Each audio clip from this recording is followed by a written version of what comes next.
Hi hello నమస్తే వైజాగ్ కథలు. ఈరోజు నేను కొబ్బరాన్నం చేయబోతున్నాను.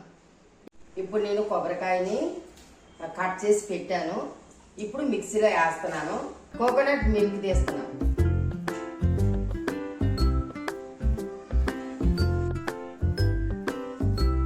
కొబ్బరి మిల్క్ తీస్తున్నాను అన్నమాట.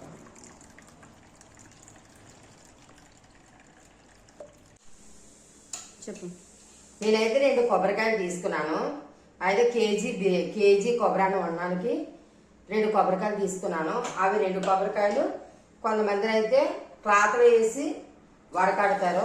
నేనైతే జాడీలు వేసి వడకడుతున్నాను.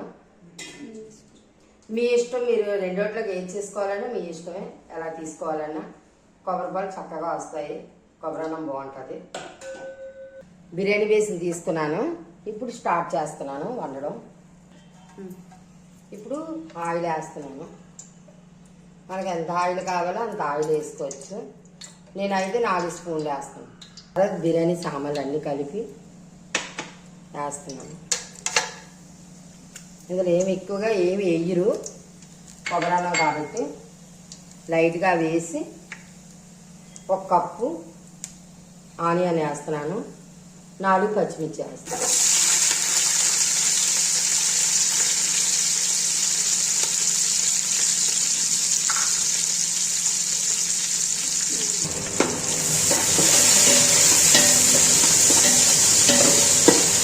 స్పూను అల్లం వెల్లుల్లి పేస్ట్ వేస్తాను.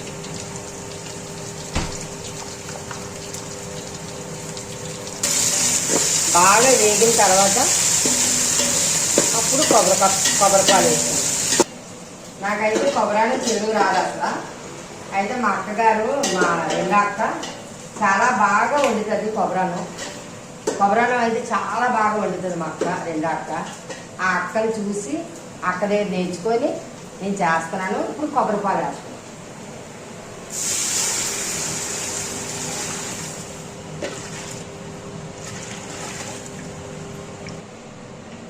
కేజీకి 6 పావులు నీళ్ళు వేస్తున్నాను. గ్లాస్కి 1 పావు బియ్యానికి 2 పావులు, అలా 3 పావులు బియ్యానికి 6 పావులు గ్లాసు, 6 గ్లాసులు నీళ్ళు వేస్తున్నాను కొబ్బరిపాలు. ఇప్పుడు దీంట్లో సాల్ట్ వేసుకోవాలి.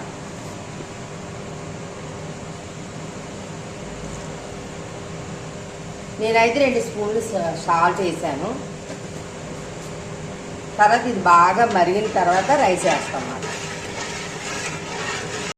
తర్వాత నేనైతే మూత తీసి కలిపాను. కలిపితే కొద్దిగా నాకు సాల్ట్ తక్కువ అయ్యింది. నేను కొద్దిగా సాల్ట్ వేసుకున్నాను.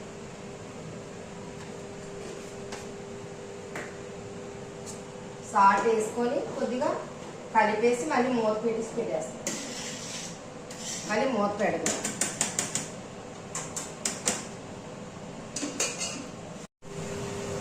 కొబ్బరిపాలు మరిగిపోయాయి అన్నమాట. ఇప్పుడు మనం రైస్ వేసుకుంటాం. మామూలు రైస్ నేను వాడుతున్నాను. మీరైతే బాస్మతి రైస్ కూడా వాడుకోవచ్చు, ఎవరికి నచ్చింది. ఇదైతే కొబ్బరన్నానికి అయితే మామూలు రైసే బాగుంటుంది, చాలా రుచిగా ఉంటుంది. అయితే మామూలు రైస్ తీసుకున్నాను, మీరైతే బాస్మతి రైస్ తీసుకోండి.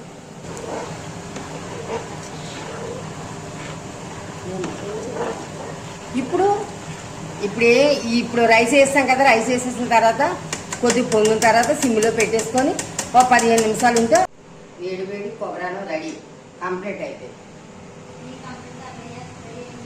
రెడీ అయిపోయింది. చికెన్ అన్నానికి కళాయి పెట్టాను, ఆయిల్ వేస్తున్నాను. కొబ్బరన్నం చికెన్ బాగుంటుంది. 4 స్పూన్లు ఆయిల్ వేసాను. ఆనియన్, పచ్చిమిర్చి వేస్తాను.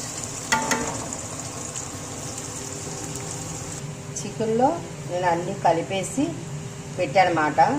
పుదీనా, కొత్తిమీర, కస్తూరి మెంతి, కారం, పసుపు, మసాలాలన్నీ కలిపేసి పెరుగు 1 గంట అన్నీ కలిపేసి ఫ్రిడ్జ్లో పెట్టాను. ఇప్పుడు అది తీసి చికెన్ కర్రీ చేస్తున్నాను.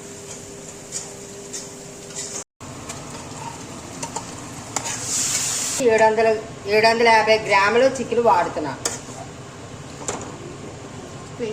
మా ఇంట్లో చికెన్ పిల్లలు ఎక్కువగా తినరు, ఒక్కొక్క పీసే తింటారనమాట. అందుకే మాకు చికెన్ ఎక్కువగా ఖర్చు ఉండదు, అందుకే తక్కువగా వండుకుంటున్నాం.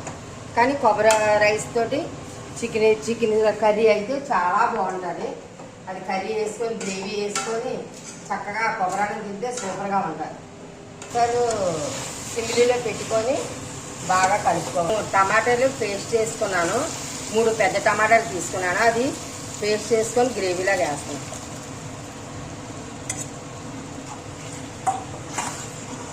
ఇది కొంచెంసేపు బాగా కలిపి ఒక 10 నిమిషాలు మూత పెట్టి వదిలేయాలి.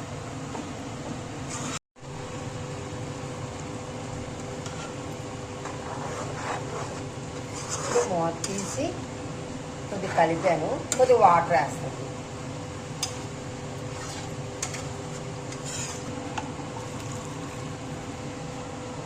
కొద్దిగా కొబ్బరి పేస్ట్ వేస్తున్నాను, బాగుంటుంది.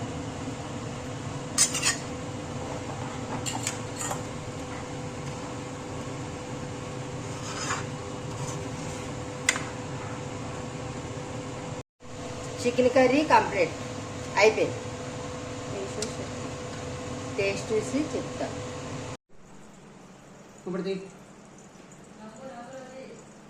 చాలు, ఇక్కడ చూడు.